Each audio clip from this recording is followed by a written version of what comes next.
Thank you very much, Mr. President, distinguished participants.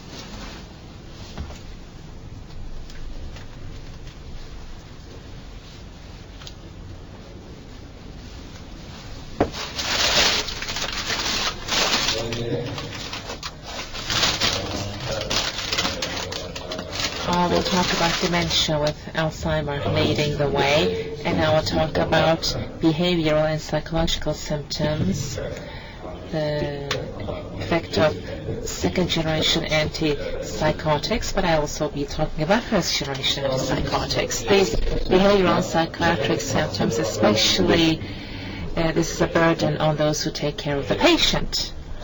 And the patient, of course, has to be taken to an institution. If you can really agree with get hold of family members, this may be delayed a bit. The more you keep the patient at home, the more beneficial it is. It's my personal opinion. These psychiatric signs, contrary to cognitive destruction, we can treat those better with what's available.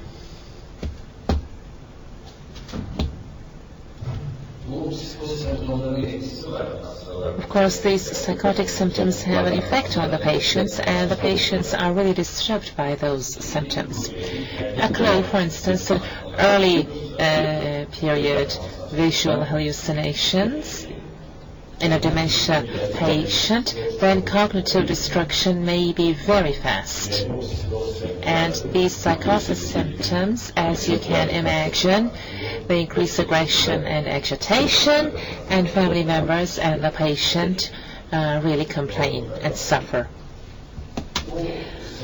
These symptoms, meaning behavioral and psychiatric symptoms, especially in Alzheimer's disease, they cause delusions, apathy, aggression. These account for a high ratio of events. The Lewy body dementia, especially classical neuroepileptic sensitive people, and in some of the atypicals, this is very sensitive. Their delusions and hallucinations are also equally high, and these also need to be treated, of course. In frontotemporal dementia, as you may imagine, apathy, less delusion, AMB, and aggression.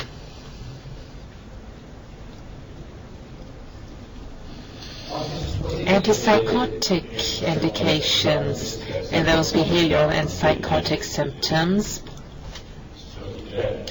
Antipsychotics, we have to have delusions and or hallucinations for those to be indicated.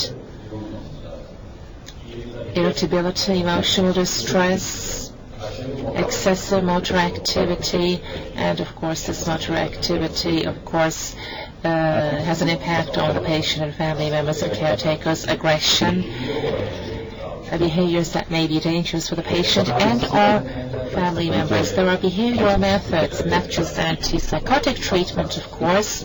We'll discuss these later on. There are some behavioral approaches, of course, which may treat mild behavioral and psychotic symptoms. Side effects in the elderly, EPS signs, tardive dyskinesia, sedation, anticholinergic effects, and of course cognitive functions, more rapid destruction of the cognitive functions, cardiac conduction anomalies, glucose dysregulation, lipid dysregulation, hyperprolactinemia, and particularly in the elderly, osteoporosis and fractures, and cerebrovascular events, especially metabolic syndrome and cerebrovascular events.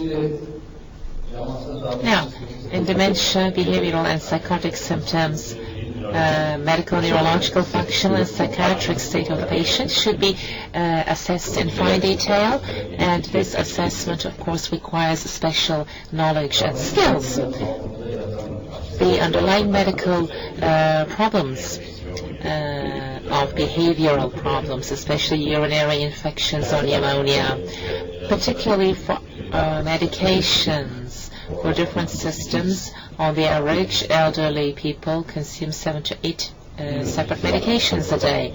As we have underlined, non-pharmacological approaches should definitely be tried. Cholinesterase inhibitors in behavioral and psychiatric symptoms, they are effective. In fact, in some guidelines, in mild behavioral and psychiatric symptoms before antipsychotics, the cholinesterase inhibitors are recommended, and we say please monitor their outcome. Diagnostic criteria and clinical assessment, they should be taken note of, and as I said just now, we should not be prescribing an antipsychotic for every single behavioral disorder. Classical typic antipsychotics, they have limited effects. They really have real toxicity, fall risks, fractures, cardiac toxicity, extrapyramidal symptoms, and Parkinsonianism. And akathisia is important, and tardive dyskinesia. 1 year later, 28% in the elderly, 2 years later, 50%, and 3 years later, 63.3% of tardive dyskinesia can be observed. Here it is in graphic detail.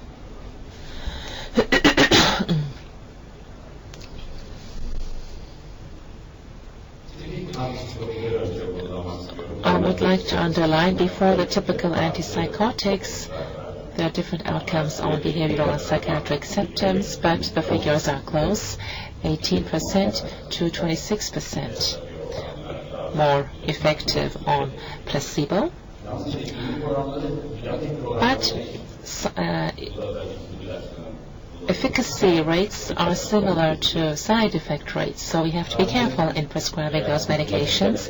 Cardiological or anticholinergic side effects, EPS and tardive dyskinesia, we always underline that these have to be watched out for.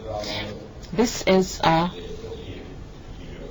law, and I know this law very well, issued in 1987, Omnibus Budget Reconciliation Act. While using an antipsychotic, you abide by this law, and based on what is written in this law, what antipsychotics should be given for what behavioral disorders. 6 months later, in 17 nursing homes, the prescription of typical antipsychotics came down to 36%, and especially in our country, from time to time, these antipsychotics, we have to really monitor very well how these are prescribed, especially the Alzheimer Foundation that I've been presiding over. They wanted to charge us with this duty, and of course that's a big responsibility, and as expert witness, from time to time we go and we check the private nursing homes. Medical comorbidities which have an impact on the choice of antipsychotics for the elderly: cognitive destruction, extrapyramidal symptoms, cardiovascular disease, type 2 diabetes, dyslipidemia, and osteoporosis. Typical antipsychotics, cerebrovascular events, do they go together? Research shows that typical antipsychotics have not been elaborated upon. Atypic antipsychotics, in the section of undesirable side effects, there have been indicated no cerebrovascular events. About antipsychotic drugs, the epidemiological studies show that when compared with the atypicals, there is no risk increase with regard to cerebrovascular incidents. So this is the literature.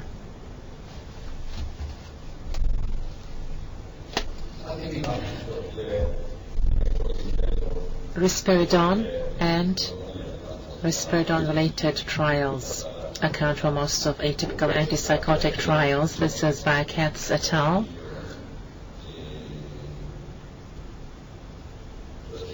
Particularly significant, this one.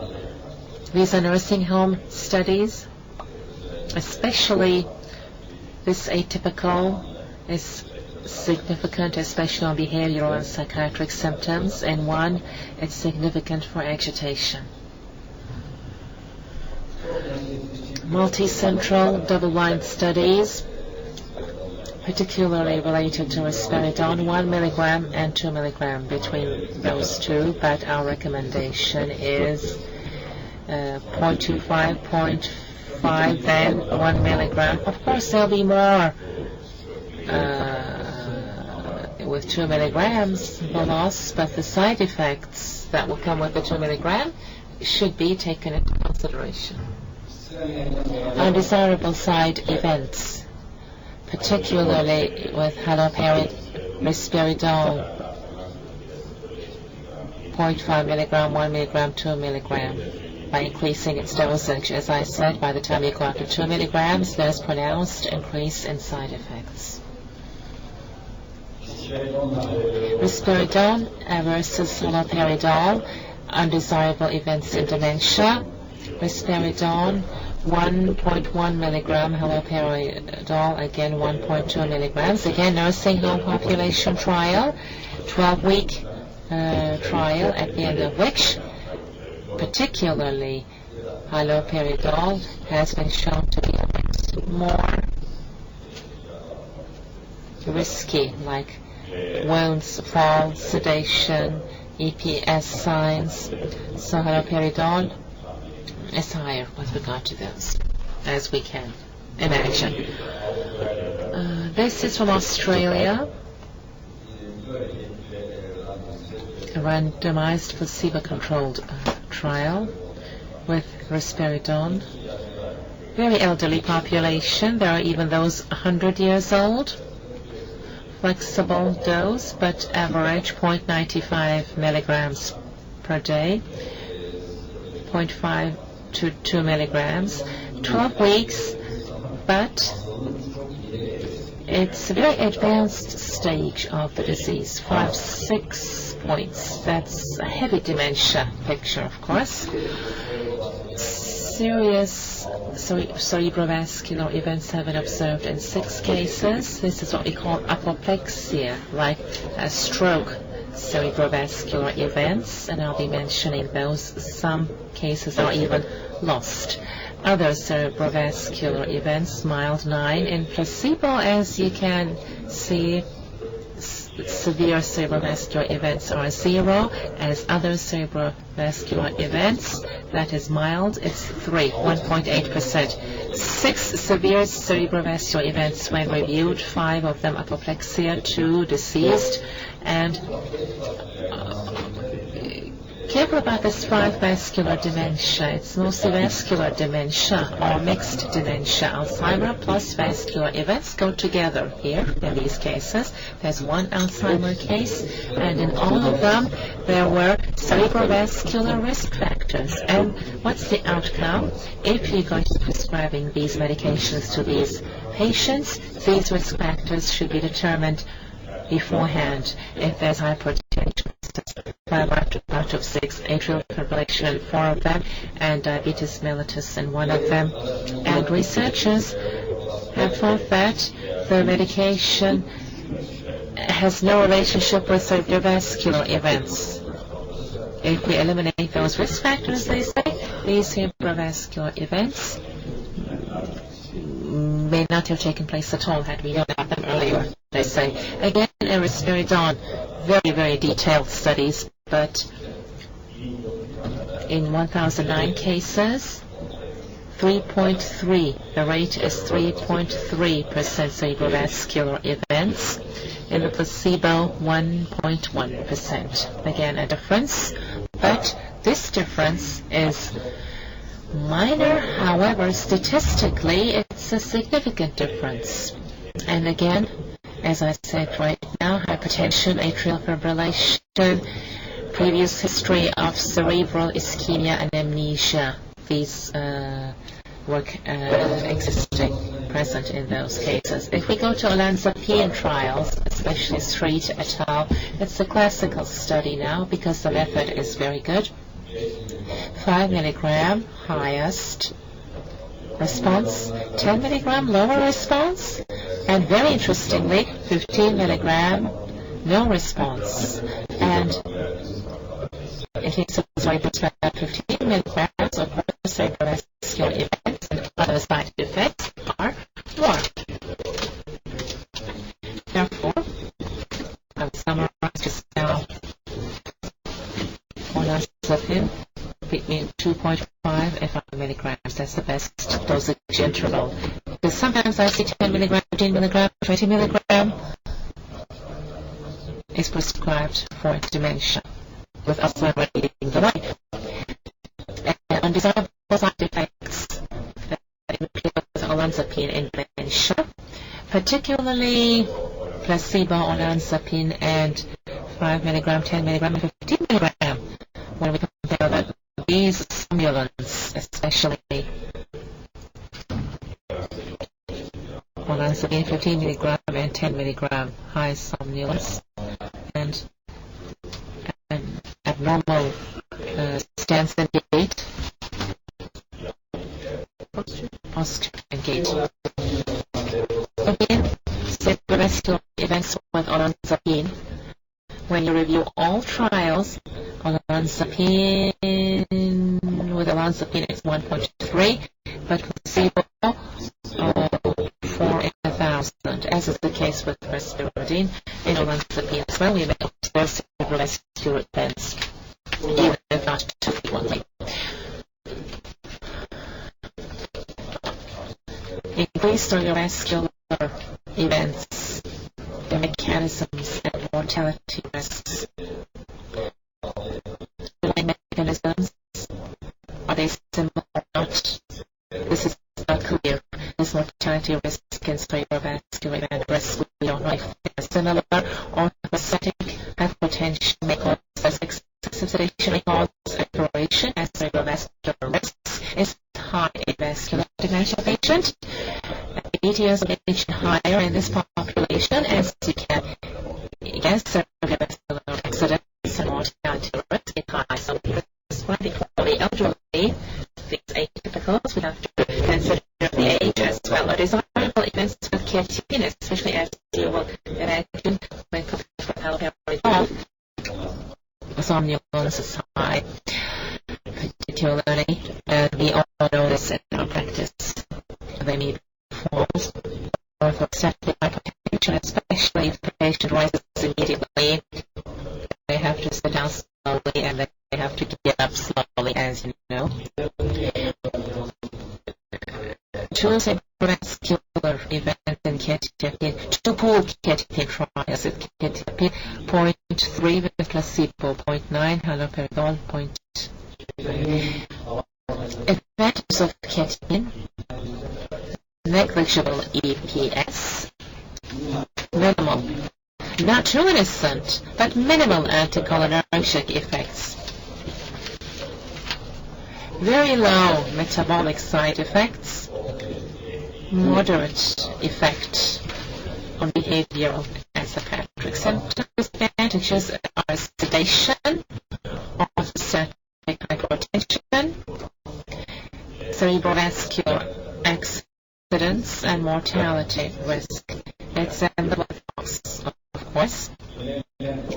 Recommended dosage at the outset in our clinic and based on practice, 12.5 to 5 milligrams, 50 milligrams, and very rarely 200 milligrams. It has a very short half-life, as you know, therefore it's beneficial to divide the drug into two. Prazole. Now, there are trials, 3 trials, important, and they are suitable, appropriate methodologically.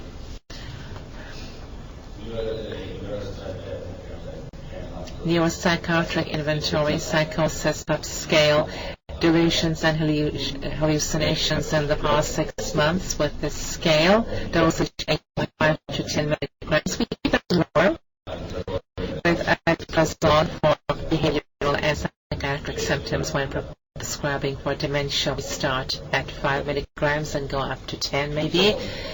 In both studies, in 2 of these 3 studies, neuropsychiatric inventory psychosis scale in those treated with placebo and with medication, there was pronounced improvement, which is interesting, of course. In BPRS, in total score, there is significant improvement compared with placebo. However, the neuropsychiatric inventory scale showed no significant difference. Only in the psychiatric rating scale there has been significant improvement. Our studies with aripiprazole are ongoing, and international trials are also concentrating on aripiprazole. We're almost done. Can we wrap up? Yes, I'm finishing up. Aripiprazole's advantages: minimal EPS, negligible anticholinergic, sedative, metabolic, hematological, and QTC. Side effects, disadvantages, in the black box, of course. Dosage 5 milligram at the outset, and 10 to 15 milligrams maintenance dose, but we go up to 10 only. Cerebrovascular events and aripiprazole. In all patients, 1.3%, in placebo, 0.3%. All atypical antipsychotics and cerebrovascular accidents. There is a summary, however, particularly with aripiprazole, risperidone, and other olanzapine, cerebrovascular risks. With other antipsychotics, we don't have sufficient outcomes. We know the metabolic side effects, and Kerem will also be talking about this: hyperglycemia, diabetes mellitus, weight gain, hyperlipidemia, and particularly for diabetes and obesity. A consensus came out and said in 2004 clozapine and olanzapine have cause weight gain, has diabetes risk, lipid profile worsens, and especially in the elderly this will be more pronounced. Risperidone and quetiapine, moderate risk. Aripiprazole and ziprosidone do not cause weight gain, diabetes, or anything on the lipids, but particularly there's no evidence, so we'll see in the long term. Ziprosidone's highest QTC interval is prolonged. FDA recommendation, we should not be forgetting about this in patients, 1.6 to 1.7. But the American Neuropsychiatry Association and other geriatric and psychiatry centers say that in spite of all of this, these medications, as I'll be showing on the last slide, these should be prescribed with the consent of family members. All these companies are pressuring the FDA to take these medications out of the black box, but essentially patients are also exerting pressure on the FDA. Let's get reasons for death: sudden heart stopping, and infections as well. Pneumonia is also included. During the use of typical antipsychotic training as well as sedation. Haiti Alzheimer research, independent research. The reason, nobody from the company says what I mean. There are no company representatives. In treatment with atypical psychosis, aggression, agitation, they benefit from it, but they get eliminated because of side effects. And in conclusion, in a dementia patient, behavioral and psychotic symptoms are dangerous for patients over the others, and these may all be more severe than the side effects of any medication that will be used to suppress these. Treatment with atypical antipsychotics in dementia.